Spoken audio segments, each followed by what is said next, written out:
Welcome back to the Paddle and Fin Podcast Network. We're brought to you by Pelican, built tough for all situations. Go to pelican.com.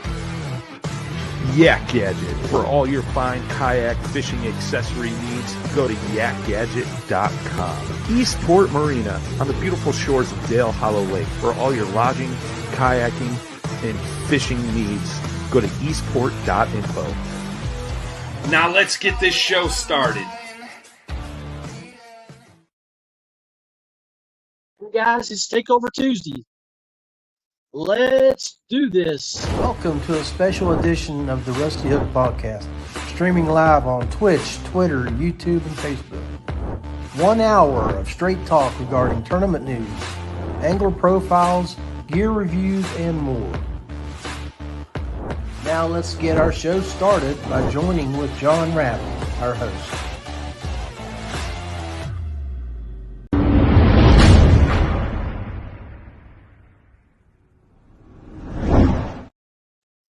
Guys, welcome to the Rusty Hook Kayak Fishing Podcast, Tuesday, the 17th of October, episode 41 of the third season.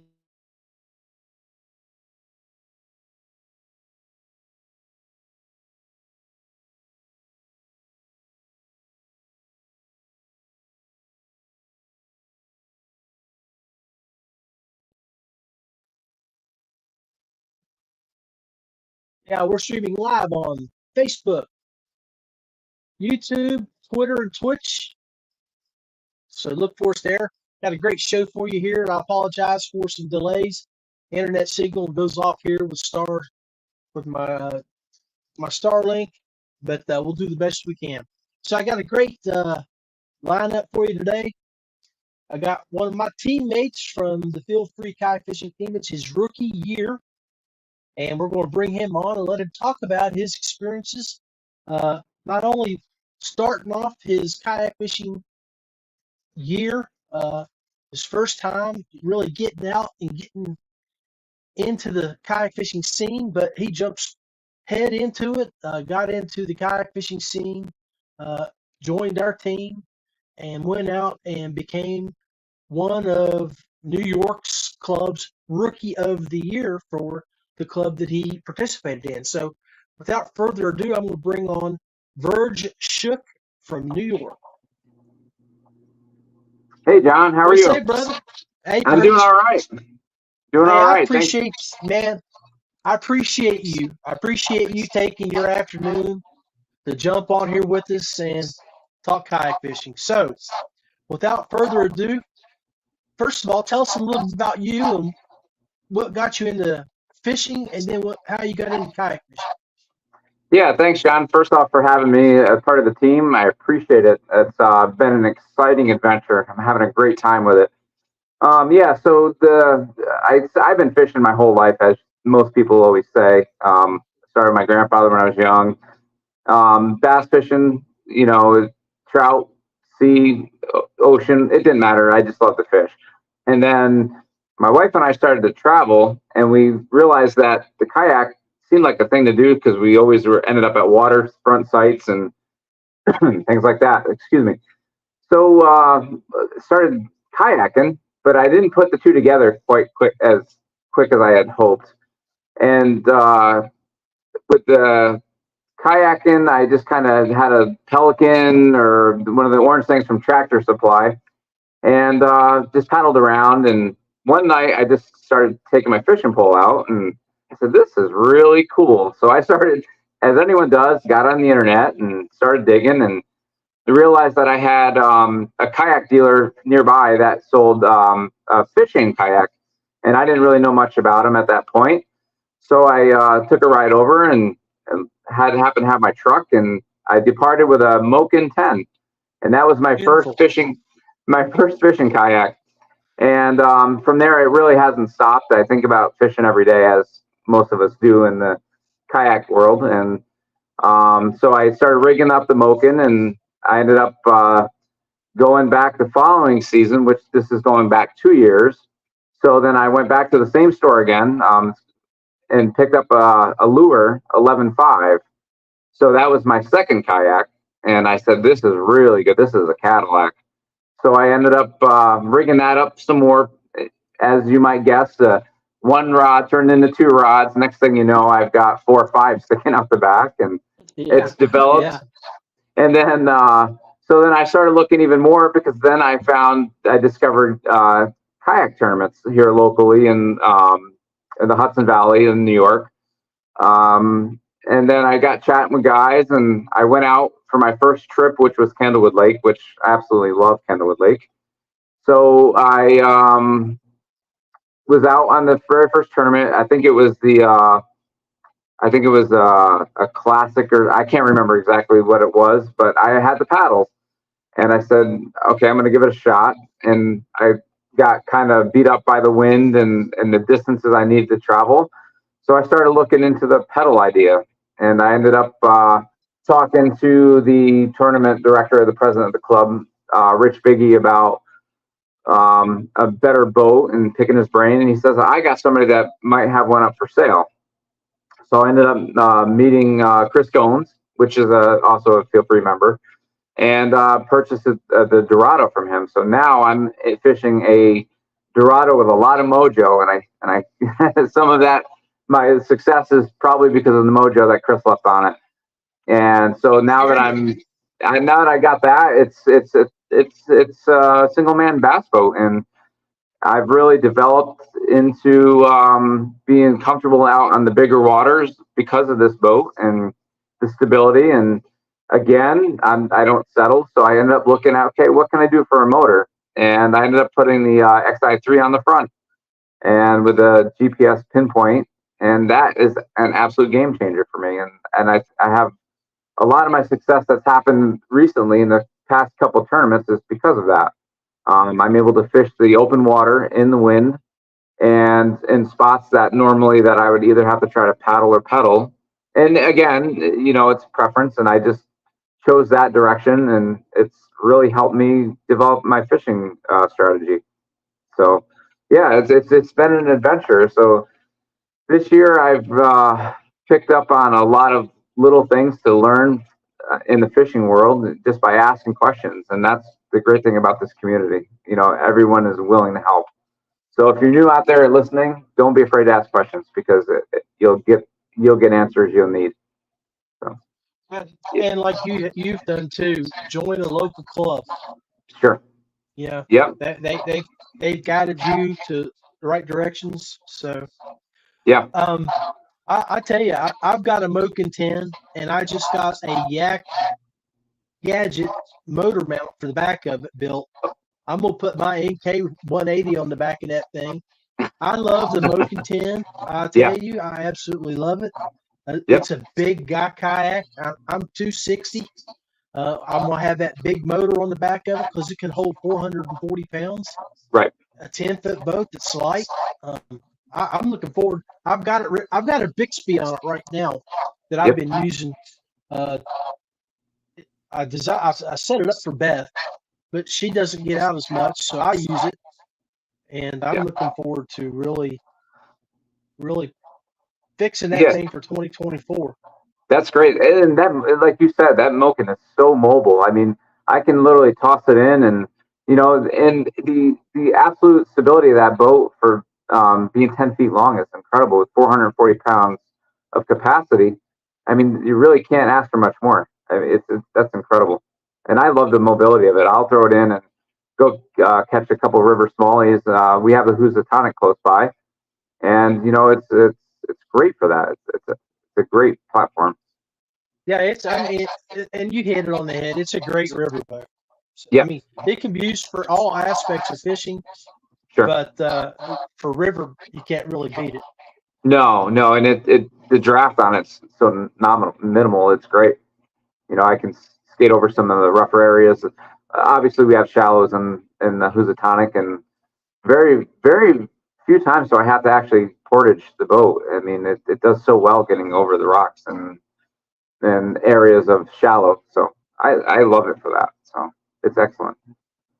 So tell us a little bit about your fishing style. Are you a finesse fisherman, power fisherman, top water? What's effective for you? Yeah, I always end up going back to it. I think it roots back from the days fishing my grandfather. Just the finesse fishing, slow bottom fishing, rolling jigs, small baits, things like that, and just really just cutting the water apart, picking it apart, and finding what the fish want. And the electronics today, the fish are there. It's just a matter of giving them presentation they either haven't seen or so subtle that they think nothing of it. It's just, okay, this is an easy, quick, simple meal. And and once I get on them, I try to duplicate that pattern throughout the water, and fortunately it works for me.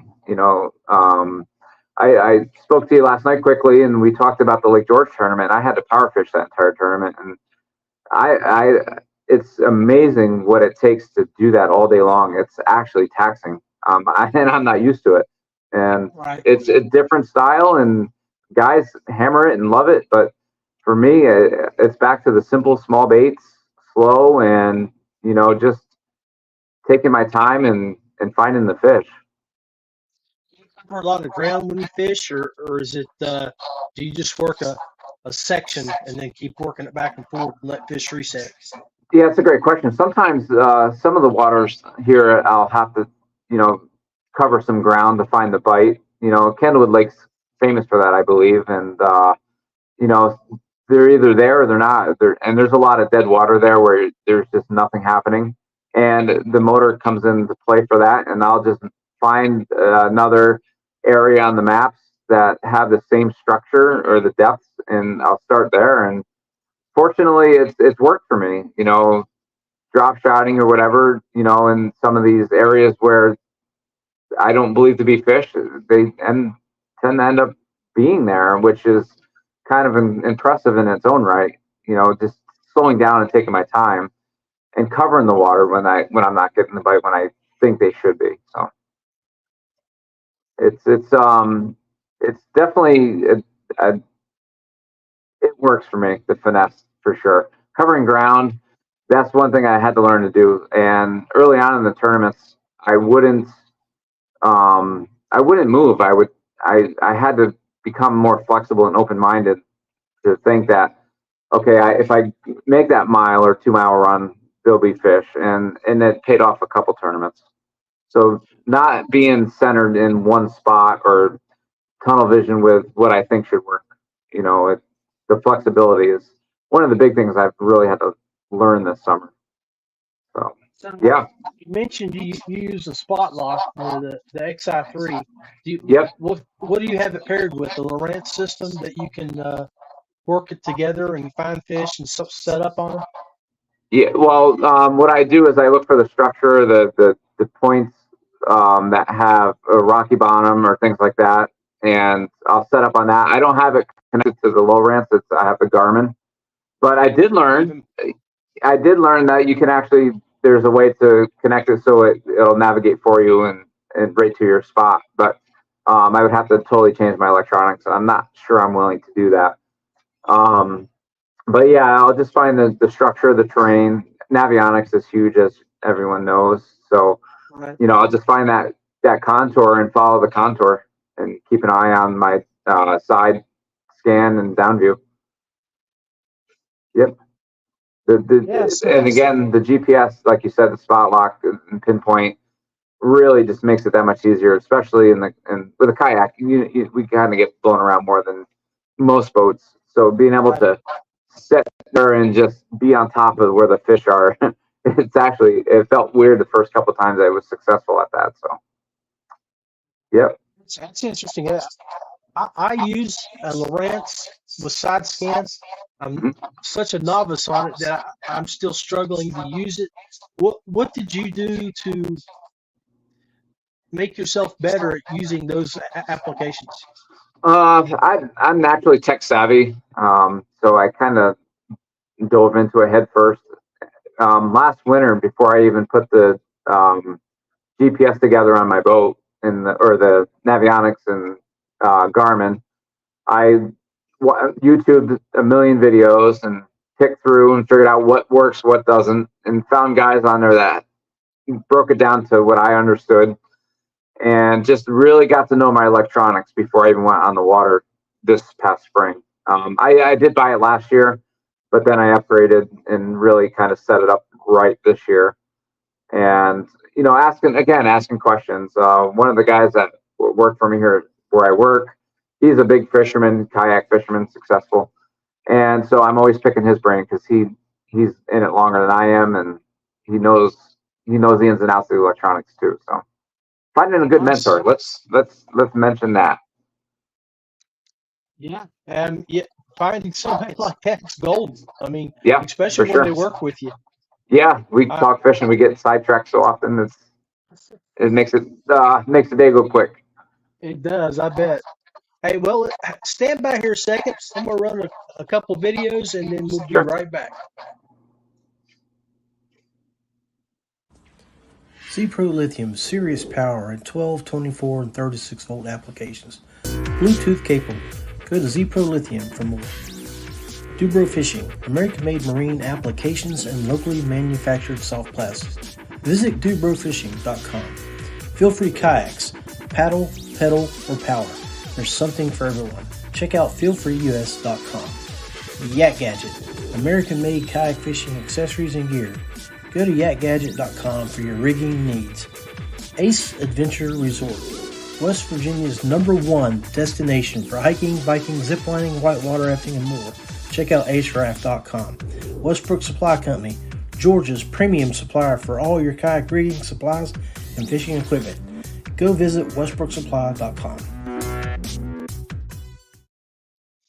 Hey guys, John Rapp back with you here on the Paddle and Fin Podcast Network here on the Rusty Hook Podcast page, streaming live via YouTube, Facebook, Twitch, and on my Twitter account.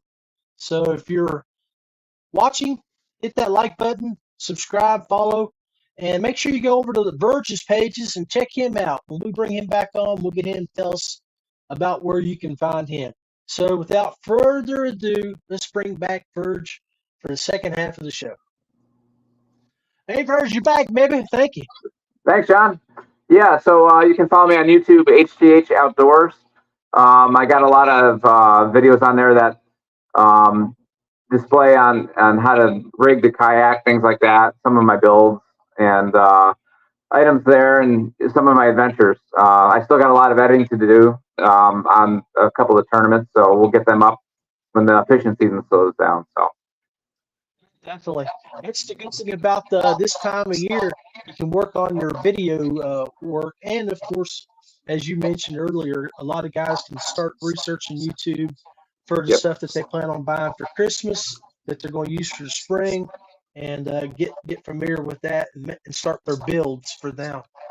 Sure. And it's also that time of year where people will start reaching out, sponsors, and like Feel Free will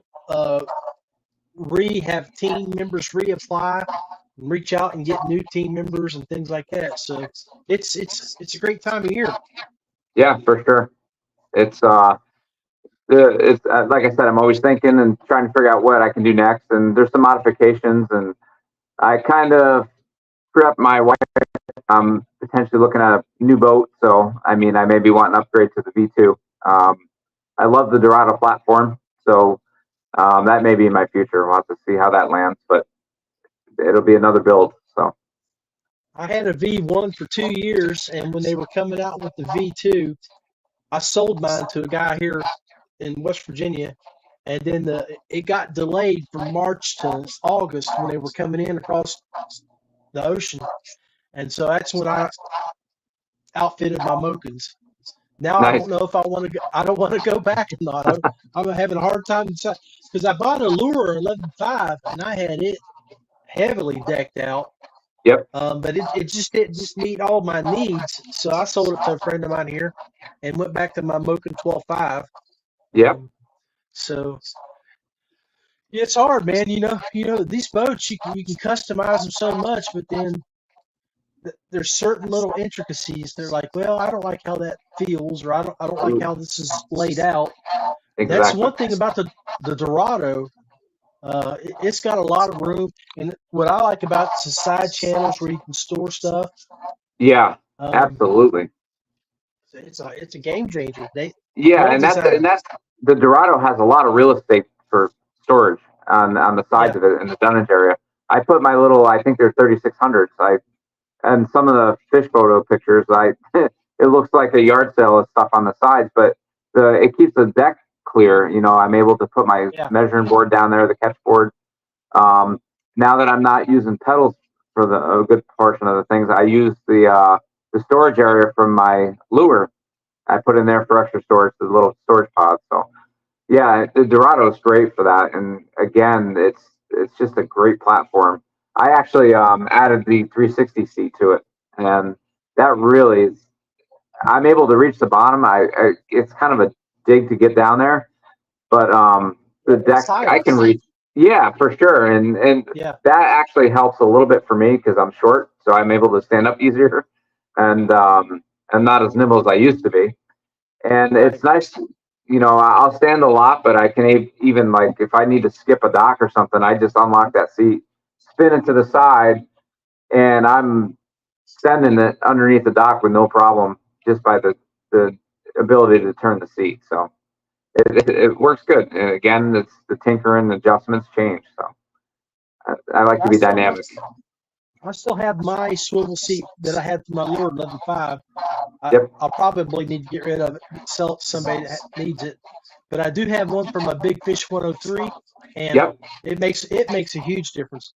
Yeah. For you guys out there that might not know, the Big Fish is also made by Feel Free Kayaks, and it's a smaller version of a Dorado. It has the same type of railing, but it doesn't have the storage capabilities because that's how the seat sits in there, versus where the Dorado's more on the platform. It's pretty sweet. Yeah. It definitely. No, go ahead. Sorry. No, you go ahead. No, I like the idea of it's less of movability. The adjusters tend to slide quick and easy, and it's a solid seat.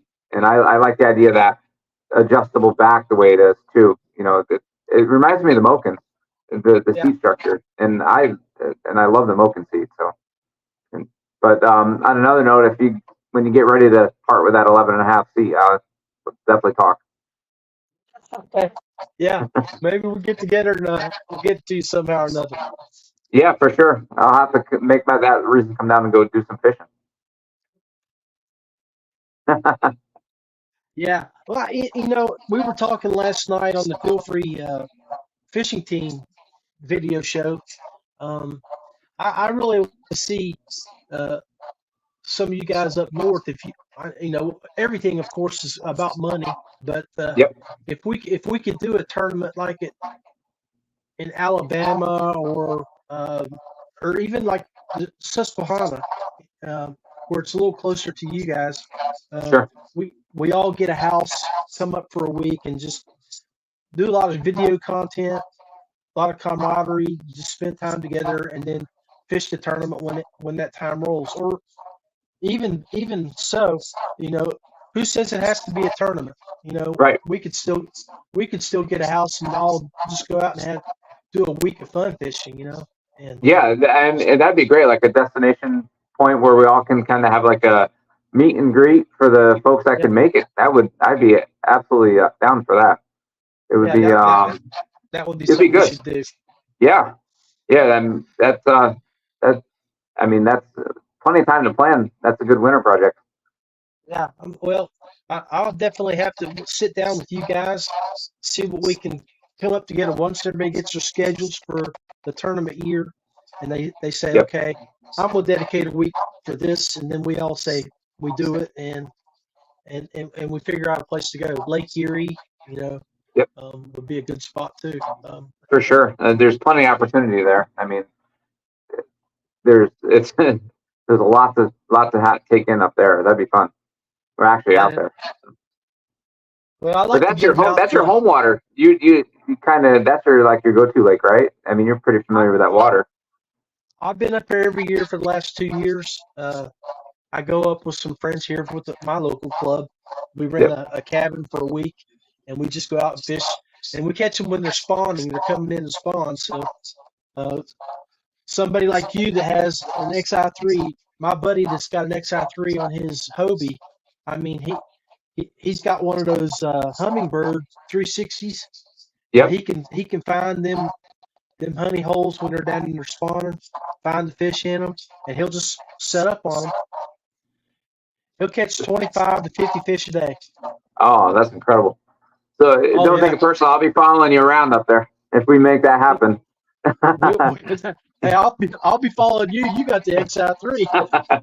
Yeah, I actually that's probably going to be my next investment is some sort of live scope or something to that effect.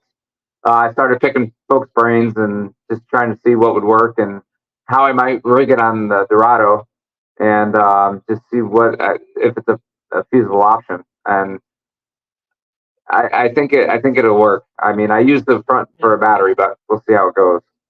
Well, you got the you got that hole. You got your hole right in front of the boat, right there where you would normally have your pedal drive. You could probably take something like a 3D printer to print and put something in the hole, and then put your live scope right down in there and turn it right in front of you. That's a great idea. It could be like a turret. Yeah. Yeah. That would. Yeah. See, that's gonna work. I haven't. Now I have momentum. At least to start. So. I mean, the hardest part is finding somebody who has the 3D printer and the skills to build something. Excuse me, something like that. I know Jerry, our buddy from West Virginia on the team. He's got the live scope. I think he has it off the side of his Dorado. Sure. But if it was me, I mean, I'm thinking, you got that gap right there. It's not being utilized. And we've talked about that. I've talked about that with Roland, for the guys when they go back over to Malaysia, to the factory, and all the designers. I said, we need to, because a lot of guys are putting these front motors or back motors, and they have that gap right there. Let's find a way to utilize that and let them utilize that. That's a great idea. And that's the nice thing about Feel Free. They were very receptive to what we do and, that's the true. input. So it's exciting to be a part of that. So good One stuff. of the things that, our group is that they'll listen to us and they write things down. It takes money, R&D, and time, and what we may ask them to do may be 3 years down the road before it gets to us. Sure. So, but they do listen. That's a wonderful thing. Yeah. So tell us about, you had your first year with your kayak club this year, and you ended up winning Rookie of the Year. Tell us about your season and what was the positives you took out of it, and where do you see you need to improve to improve your ranking for next year?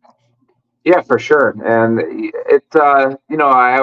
everyone starts with high hopes of winning it all and stuff, but I didn't have any anticipation of the Rookie of the Year idea. But so I started off fishing I think we started in April. We had a team tournament, and I was actually teamed up with one of the guys that are pretty successful. He was vying for the Angler of the Year this year, and he actually helped me out. Just kind of in the start of it, just trying to get a feel for the tournaments and laying the groundwork to be patient and take your time. And because as soon as I got to the water, I was ready to get in, and I was kind of like a rattled mess because I was just so anxious to get on the water and fish. He's like, we have all day, relax, let the guys get out there, do their thing. And he said, there'll be fish. So, and I went back to my style of fishing of, the slow and easy, and we ended up doing well. We ended up taking second place. So that was a good start. It was a confidence builder. The boat was still new to me at that point. And I just kind of took my time and did what I thought I should do, and it worked out. And then we ended up fishing Mahopac Lake, which is another local lake, and I landed 5th in that one, and I started thinking, okay, hey, I got something. Maybe I can figure this out. And then I signed up for a monthly tournament, and I ended up taking the first place in the monthly tournament. It didn't count towards the Rookie of the Year or AOI points, but again, it just bolstered my confidence and, hey, I can actually do this. And I ended up bringing in, that's what I like about the onlines, the monthly onlines. It yeah, gives people a chance to fish at their own speed, yep, and they learn the kayak fishing rules, and things like that. So yeah, they're a positive for the sport, and like you said, it bolstered your confidence.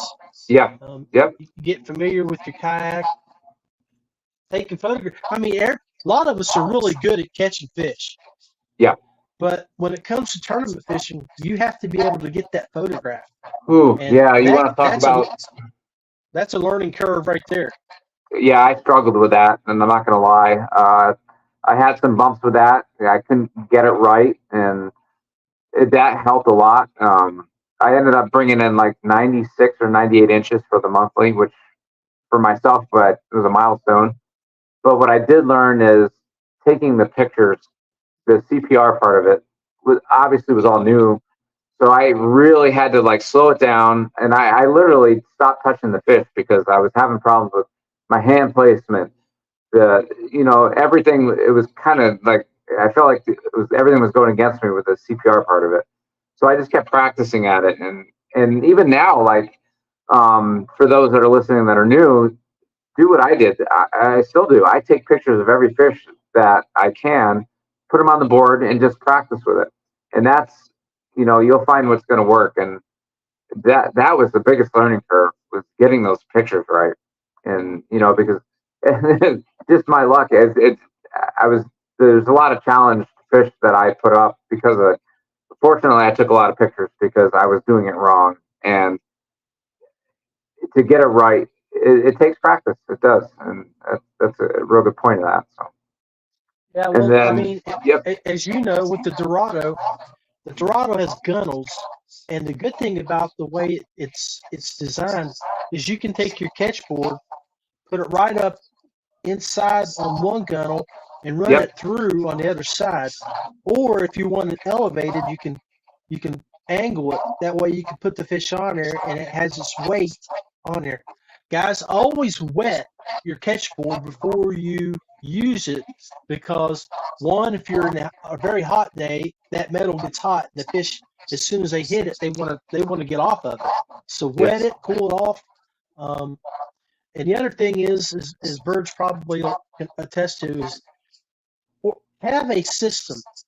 Like, yep, as soon as you catch the fish, put that fish on your fish grips, put it back in the water, clean your deck, move your poles out of the way.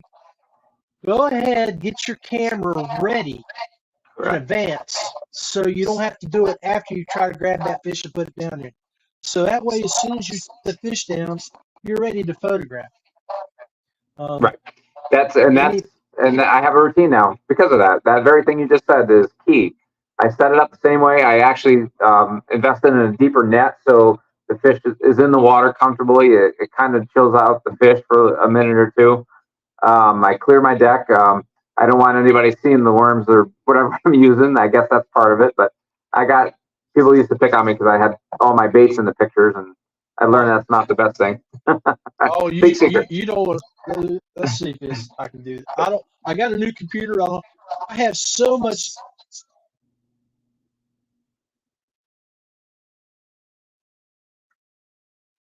Froze up.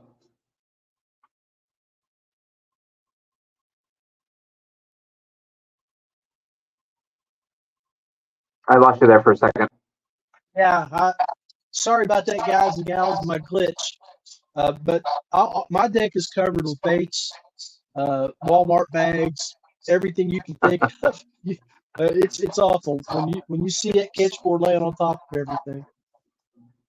It's funny. I mean, I like to be kind of organized in the routine. I even put the net the same way now because I've had fish go flying off the side before I could even get a picture. Oh, the trials and tribulations of the kayak fishing. I wouldn't change it for anything because I've learned so much, and it's solidified how to do things and how not to do things. And there's been a lot of knots. Always learning the knots, aren't we? Yeah. So, what's your plans for 2024? I want to get better. and I wanna fish some larger events, the bigger circuit. Not that I think I'm that good or anything, but I just want to be around the the heavy hitters and learn from them, or at least try to, and just raise the competitive bar. It's what I like to do, and we coincide our travel, summer travels with fishing, kayaking. So we're looking at some bigger destinations. I want to try some main lakes this year, and I'm probably going to end up south, a few places as well. And probably the new boat project. I think if something works out with that, I'm going to see what I can do as far as keeping the Dorado I have now and making some changes to a new one. So yeah, and it always growing. I never settle, even in life in general. I always try to improve to my best of my abilities. The national scene's a great thing, and you got a couple of guys that live next to you that do a little traveling with Chris and Tyler Sweet, who's not too far, I don't think, from you there in New York. So, yep. I mean, so you could even go over and fish some of their tours, their Yeah. trails, maybe if they have opens, and try to steal some of their club monies, or Yep. make those trips to the OB, KBF, or the Bass Nation type events, Bassmaster events. So Yeah. And last night's on the podcast last night, I'm really intrigued about the Florida fisheries. I don't like the gator idea, but sounds like some of those fish that they're pulling out of there, and one of the team members, Frizzy, he just constantly catching big fish. Oh, So I was fortunate enough to go fishing with Frizzy Yeah. back when I went to ICAST, and that's the thing. If you ever come down to ICAST and you drive, you Yep. might bring your boat. So because Yeah. that's the one thing I do every year. I take 10 days. I fish my way down, and I fish my way back after Yeah. the event. So, and Frizzy was kind enough to take me out to one of his honey holes, and we fished for about 3 hours after ICAST. And I caught about 15 fish. Nothing huge, but Right. 16, 17-inch largemouth all day. So it Yeah. was fun. It's still a good day fishing. Yeah, it was fun. Yeah. So, Yeah, it's and like I said, we actually upgraded to a truck camper, so I can travel, tow the boat, and launch, camp wherever I'm at. So it's going to be like a nomadic idea for the summer of catching some tournaments or just fun fishing. you said you still have a few more years before you can retire and do that Yeah. full time? Yep, I'm still at it full time, but this summer I'm going to take an extended time off and just get a break. And we're going to do Maine probably. My wife's family is in Maine.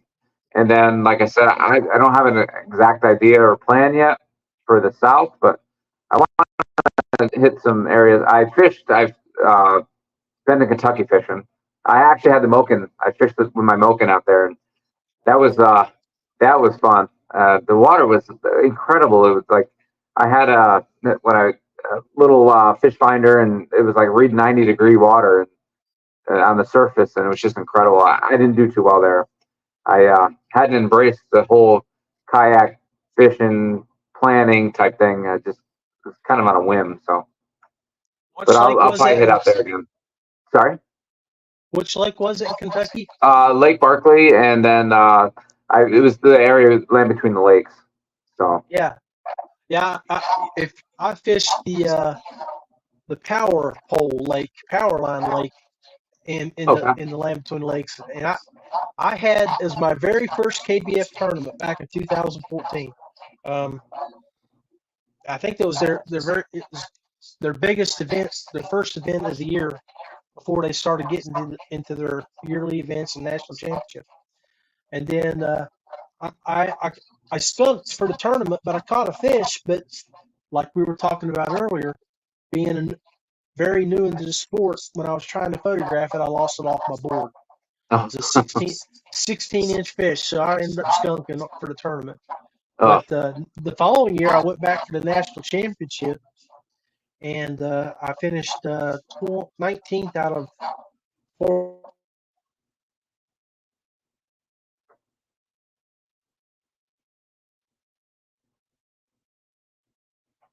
that I was fishing off limits, and I had to go fish Lake or the Cumberland River mostly, which is I did a lot of. I'm more of a river fisherman, so I stuck to what worked for me, and I found hmm some small streams off of it.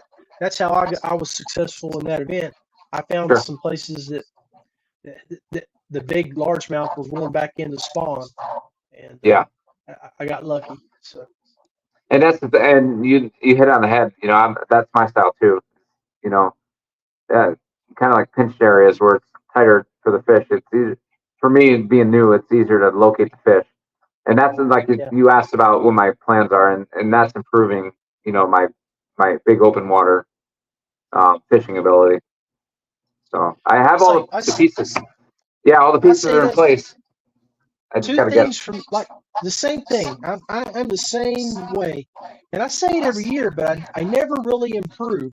Is one using a graph and fishing cold water. Yeah, If I can improve that area, my game would be really solid. And yeah. It's funny. I mean, we all kind of know what to do. It's just making that work and implementing it, and that's always the hard part for me is the change of that. That's I want to improve on the open water, and finding that structure and finding how the fish are feeding. It's yeah, it's the analogy of making it work. Sometimes just doesn't. Figuring out and then making it work is better for me. it, I think that's for everybody, man. Everybody can adopt that. Yeah. Hey, man. So, final thoughts, closing thoughts on the show. What kind of advice would you give to next year's rookie when they're stepping out, getting into the tournament scenes? What would you tell them, maybe to help speed their learning curve? Don't get too absorbed into everything you see and hear. Do what works for you for sure. Ask the right questions and be a student and just have fun. I mean, that's the big thing. For a little while there, I wasn't nailing it with the fun department, and it was becoming. I felt like I was at work, and that wasn't fun for me, and I almost lost sight of it. And I would say to them to just have fun. Absolutely, just enjoy it. Go out there, enjoy the water, and enjoy the surroundings, and just take it in. And if you get lucky and catch a fish, that's a bonus. Yeah. Build relationships, build friendships, build relationships, network, Yep. and that way when you go out and do the things that you love in areas you know people there, and you can meet up with people, fish with them, and have a great time. I mean, Absolutely. And the I'm the outdoor industry. I've been in it since 2008, and this is a whole new avenue. And I've met some of the greatest people in the past year that I have in my entire outdoor adventures. It's amazing the good people you can meet in this field. how about that? Looking at one right there. Hey, man, I Good stuff. appreciate you coming on. Appreciate you coming on Rusty Hooks and spending the last 45 minutes with me. Wish you nothing but success and happy Halloween to you and the family. Thank Be you. blessed. Thanks, John. Have a great day. I appreciate you. All right, guys. Appreciate Virg sticking around, hanging out with old JK here, talking kayak fishing. I caught him during a break and thought we would have a good conversation about his rookie year, his thoughts on kayak fishing, and I hope you enjoyed the show. Make sure you go check out his Facebook page, his YouTube pages, Virg Shook. Um,